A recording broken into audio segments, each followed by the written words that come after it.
I talk about how I stepped out from behind the chair a lot, right? Because within 4 years, I was able to completely step back from doing services in my salon.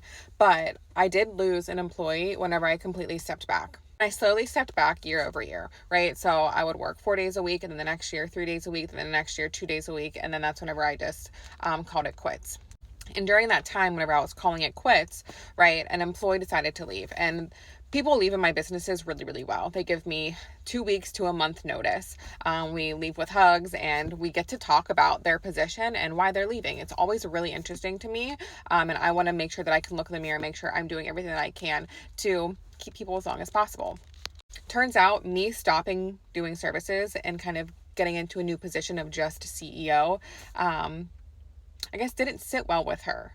And she wanted to go to a salon where the owner was working alongside of her every day, or at least half the week. And that sucked to hear.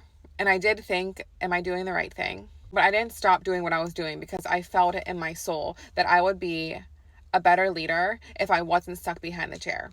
I also knew that doing services was burning me out. Whenever I was doing services, I wasn't even paying attention to what I was doing because number one, it came too easily. It wasn't a challenge. And number two, I would look around at my business and I want to fix everything else, but I feel like I was stuck doing the services and I couldn't go help my business. And I hated that.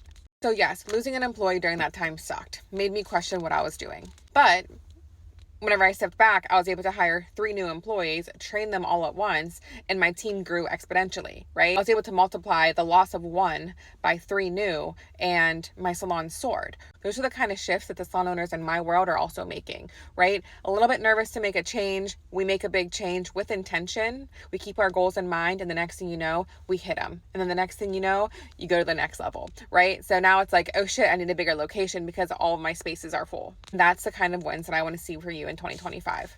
So if you're in a position where you're feeling a little bit scared, or maybe you made a change and something like that happened, don't fret because you have to make change if you want to reach your goals.